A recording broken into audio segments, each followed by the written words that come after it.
अस्सलाम वालेकुम friends, welcome to my channel English literature. तो फ्रेंड्स, आज हम डिस्कस करेंगे द स्टायर। ठीक है, स्टायर भी एक लिटरेरी फॉर्म्स है और आज हम इसको डिटेल से डिस्कस करने वाले हैं। तो चलिए स्टार्ट करते हैं आज की वीडियो। फ्रेंड्स, स्टायर जो है वो ओरिजिनेट हुआ है ग्रीक से। ठीक है, ये ओरिजिनेट किया गया है ग्रीक से।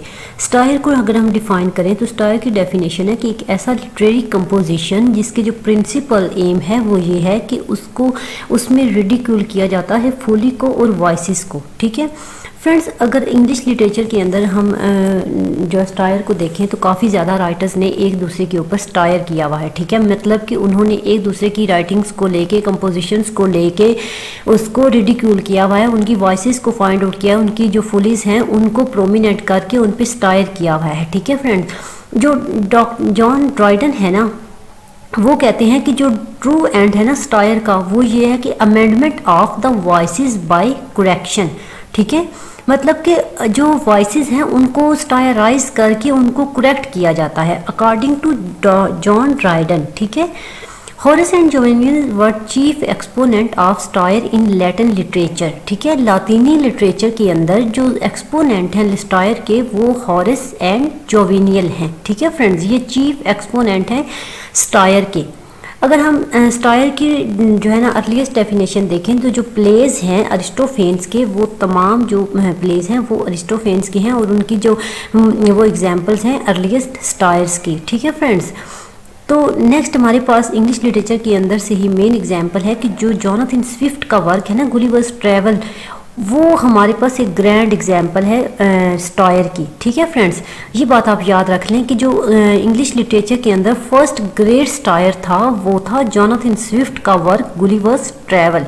ठीक है फ्रेंड्स, तो नेक्स्ट पॉइंट है हमारे पास एब्सोलम्स आर्केटिपल बाय ड्राइडन। फ्रेंड्स, ये जो वर्क है एब्सोलम एंड आर्केटिपल, यहाँ पे स्पेल थोड़े मिस स्पेल हुए हैं आर्केटिपल।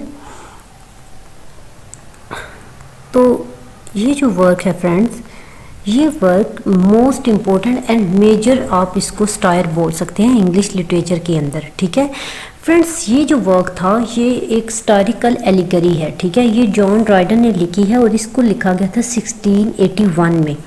ठीक है, और 1681 में ये लिखी गई थी। तो बेसिकली फ्रेंड्स, इसमें जो जॉन ड्राइडन है उन्होंने एक पार्टी को रिडिक्यूल किया है।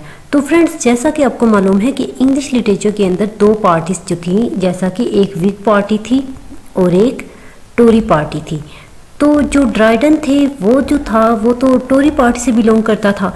तो ड्राइडन ने क्या किया, अपने इस वर्क के अंदर जो व्हिग पार्टी है उसको रिडिक्यूल किया, क्योंकि जो इनका जो राइवल था ना शेडविल, वो व्हिग पार्टी को फॉलो करता था। ठीक है, तो उन्होंने शेडविल को रिडिक्यूल करने के लिए, स्टायराइज करने के लिए उन्होंने व्हिग पार्टी को रिडिक्यूल किया अपने इस वर्क के अंदर।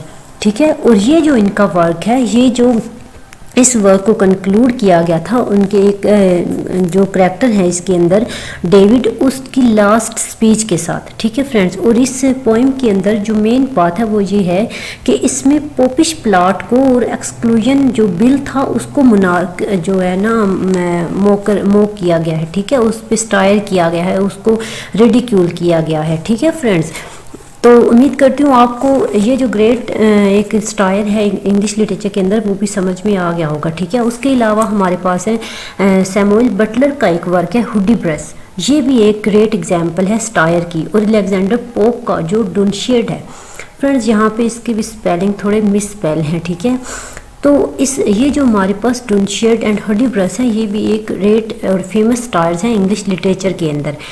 नेक्स्ट जो पावरफुल स्टायर है टोटलिटेरियनिज्म के ऊपर, वो ये है कि जॉर्ज ऑरवेल्स का जो वर्क है एनिमल फार्म। ठीक है, एनिमल फार्म जो है ये भी एक फेमस और ग्रैंड स्टाइल है स्टायराइज करने का। ठीक है, स्टायराइज किया गया इसके अंदर ये जो वर्क है ये लिखा गया 1945 में ये वर्क लिखा गया था और 1946 में। लेकिन अब आप लोग सोचेंगे कि 1945 और 1946 में दोनों में कैसे, तो फ्रेंड्स इसके पीछे भी एक रीज़न है ये कि ये जो था पहले ये जो वर्क था एनिमल फार्म, ये पब्लिश किया गया था आफ्टर वर्ल्ड वॉर 2। ठीक है, after world war world war two, ठीक है, इसको वर्ल्ड वॉर टू के बाद पब्लिश किया गया था, ठीक है फ्रेंड्स। और 1945 में इसको इंग्लैंड के अंदर पब्लिश किया गया, ठीक है। लेकिन उसके अलावा इसको 1946 में यूनाइटेड स्टेट के अंदर भी पब्लिश किया गया, ठीक है फ्रेंड्स। 1946 में इसको यूनाइटेड स्टेट के अंदर भी पब्लिश किया गया, ठीक है, यूनाइटेड स्टेट के अंदर भी। तो फ्रेंड्स ये एक एलिगोरिकल नावेला भी आप इसको बोल सकते हैं, ठीक है। इसकी एक मोस्ट इंपॉर्टेंट कोट है जो कि आप लोगों को याद रखनी है, वो ये है कि all animals are equal but some are more equal, ठीक है। ये इसकी मोस्ट इंपॉर्टेंट और फेमस कोट है, आपको इसको याद रखना है। नेक्स्ट एग्जाम्पल है हमारे पास टी.एस. एलियट्स वेस्टलैंड, ठीक है। ये भी एक स्टाइल है on the spiritual barrenness of the modern age, ठीक है। ये मॉडर्न एज के ऊपर एक स्टाइल उन्होंने किया है टी.एस. एलियट ने, ठीक है फ्रेंड्स। तो स्टाइल की दो डिवीजन है हमारे पास, ठीक है, टू डिवीजन है स्टाइल की, direct style and indirect style, ठीक है फ्रेंड्स। तो नेक्स्ट पॉइंट देख लेते हैं।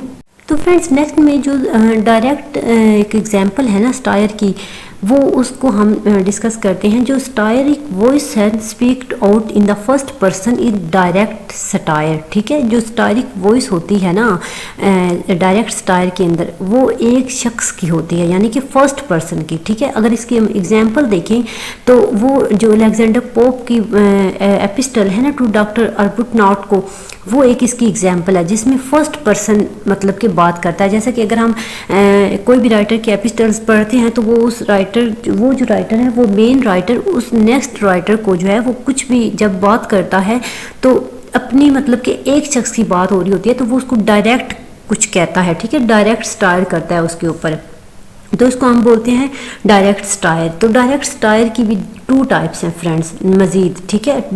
एक तो स्टायर है होरेशियन स्टायर, ठीक है, ये टू टाइप्स हैं डायरेक्ट स्टायर की, एक होरेशियन स्टायर और एक जोवेनेलियन स्टायर। तो इन पॉइंट्स को भी मज़ीद डिस्कस कर लेते हैं। तो फ्रेंड्स हम पहले डिस्कस करेंगे होरेशियन स्टायर को, ठीक है। The character of the speaker is urbane witty and tolerant in Horatian satire. तो फ्रेंड्स होरेशियन स्टायर में क्या होता है कि जो स्पीकर होता है, जो कैरेक्टर होता है उसका, वो अर्बेन होता है, विटी होता है और टॉलरेंट होता है, मीन्स उसमें ये तमाम क्वालिटीज़ मौजूद होती हैं। तो इस टाइप के जो स्टायर है उसको होरेशियन स्टायर बोलते हैं, ठीक है फ्रेंड्स। नेक्स्ट हमारे पास है Alexander Pope's moral essay is an example of Horatian satire, ठीक है। नेक्स्ट है the character of the speaker is that of serious moralist in Juvenalism satire. Friends Juvenalian satire के अंदर जो कैरेक्टर होता है स्पीकर का वो सीरियस होता है और मोरलिस्ट होता है, ठीक है, यानी कि काफ़ी ज़्यादा सीरियस होता है। उसके अलावा इसकी जो एग्जांपल है वो हम डॉक्टर जॉनसन जो हैं उनकी जो वर्क है लंदन, और उसके अलावा the vanity of human wishes are Juvenalian satires, यानी कि ये जो एग्जांपल्स हैं टू एग्जांपल्स ये दी गई हैं जोवेनिलियन स्टायर की। और ये जो ऊपर हमने एग्जांपल देखी है अलेक्जेंडर पोप के मोरल एसेस की, वो है उसकी होरेशियन स्टायर की, ठीक है फ्रेंड्स। तो उम्मीद करती हूँ आपको स्टायर समझ में आ गया होगा कि स्टायर में जो है काफ़ी आगे टाइप्स हैं, डायरेक्ट इनडायरेक्ट। तो उसके अलावा होरेशियन स्टायर, जोवेनिलियन स्टायर, और स्टायर में ये है कि किसी भी राइटर को, किसी भी एरा को या किसी भी टाइम को हम प्रेजेंट करते हैं या उसको हम स्टायराइज करते हैं, रिडिक्यूल करते हैं, उसको मोक करते हैं, उस पर मोकरी मतलब कि उसके जो भी मेन पॉइंट्स होते हैं उनको लेके उसके ऊपर मोकरी करते हैं, ठीक है। तो फ्रेंड्स उम्मीद करती हूँ आपको आज की वीडियो ज़रूर समझ में आई होगी। अगर आपको कुछ भी क्वेरीज हैं तो आप कमेंट सेक्शन में पूछ सकते हैं। एक नई वीडियो के साथ फिर हाजिर होंगी। अल्लाह हाफिज़।